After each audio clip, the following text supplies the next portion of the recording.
record. Okay.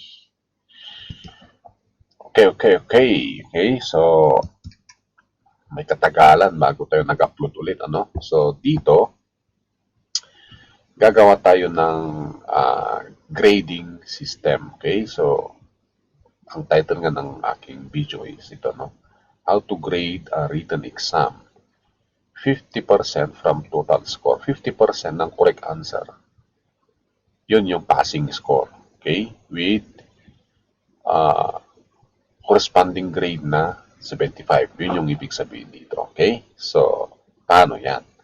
Well, dito, may basis ako dito, no? Makikita ko lang to sa internet.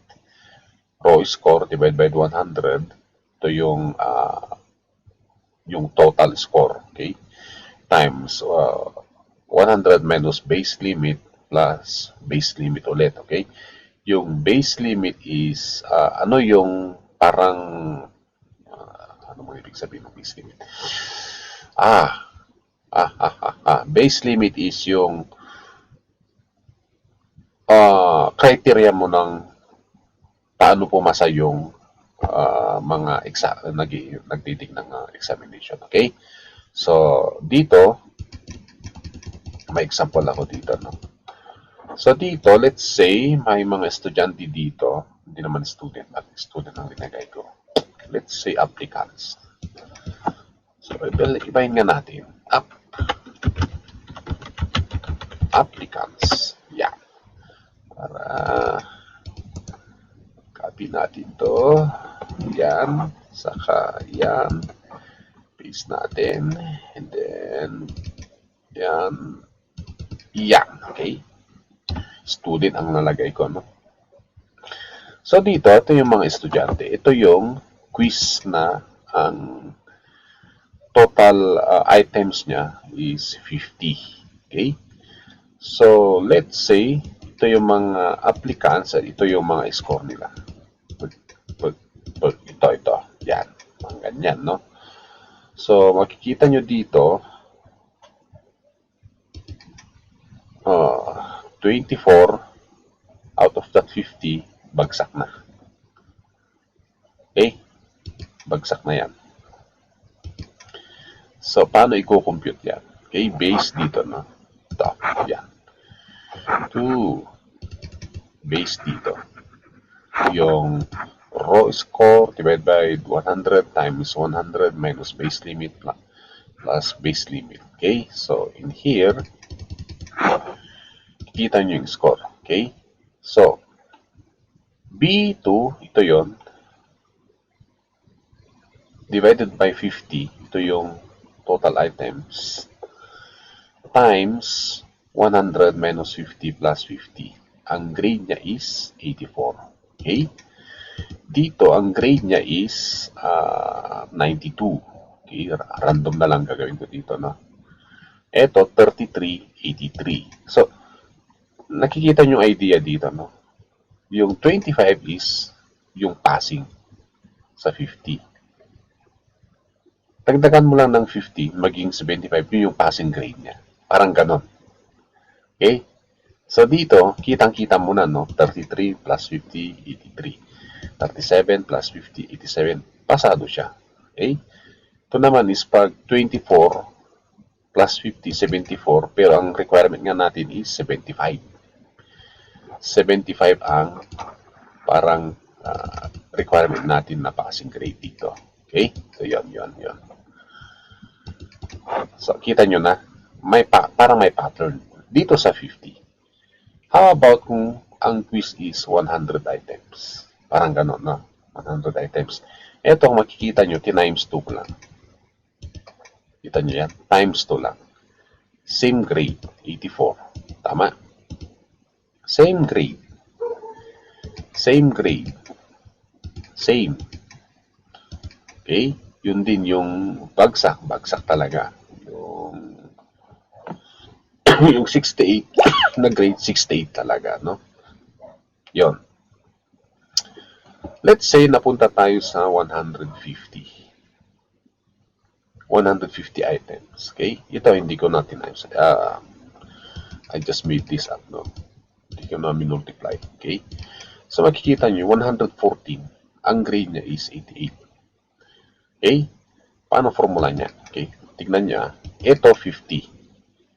Score divided by 50. Ito, 100 ang items. Score divided by 100. Pero ito hindi nagbabago.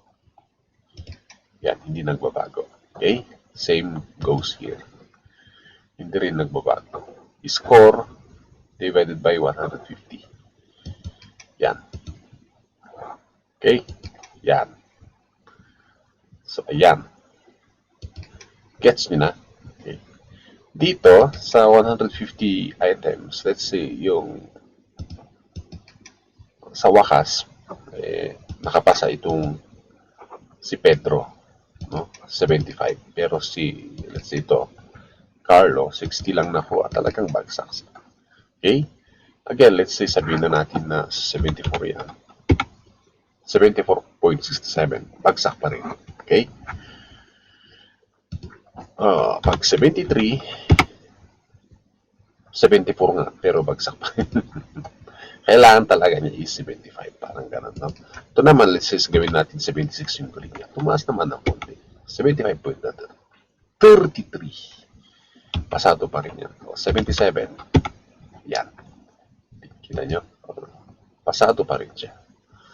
Okay? Pero ito, since wala siya sa 50% ng 150, 73 lang, bagsak talaga yan. Okay? Let's say 50. Wait, 66 ang grade. Ganon. Ito naman is 74. Ito yung 74 na. Yan, 74.67. Tapos ito si 1, ito yung 75. Pasado, 75. Okay? So, ito, ano pa explanation na ito na? Diba? Nagtataka tayo dito. Pero, yun nga. Based dito dito sa pagkaintindi ko, yung 100 minus base limit. Base limit kasi is, ang scoring natin, 50%. Yan yung pagkaintindi ko dito. Plus 50% ulit. No? So, yung base limit is, yung scoring. 50% pasado. Ganon. Kung ginawa mong 40% pasado, pwede rin. Kaya lang, dito sa Pilipinas, ang kwan talaga natin is 50% pasado. Okay? Yun yung parang base limit yan. So, ayan. Yan yung parang grading system. Ito is applicable pag, let's say, small company kayo. May bagong hiring, written exam ang gagawin nyo. Isa sa mga written exam, interview, and panel. Yun atang ginagawa sa mga bagong hinahire na employee. No? So, sa written exam, at least magagawa nyo to. Bibigyan nyo ng halaga yung mga score nila.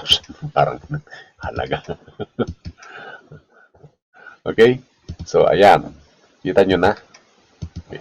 So, base dito sa formula na to. Ito. Okay? Actually, this is yung parang yung transmuted table. Sana. Kaya lang, may kanya-kanyang, I don't know. Pero ito, may nagbigay ng formula sa isang forum na ganito daw ang dapat gawin para mabigyan ang grade ang mga exam, mga nagtitik ng exam. Okay? So, ayan. So, inintindi ko to. Wala siyang binigay. Ano ba yung base limit and base limit? Ayan. So, tataka rin ako. Hanggang, yan, experiment ko. Yun. Binigyan lang ako ng clue sa base limit na ito yung parang score, percentage ng score na i-consider mong pasado sila. Yun yung parang clue na nakita ko doon. So, doing this, nakita ko naman, ganito pala to. Okay? So, ayan. At least may mga basehan na kayo sa mga pag-score pagbigay ng grade sa kanilang mga score. Okay? So, See you sa aking next video.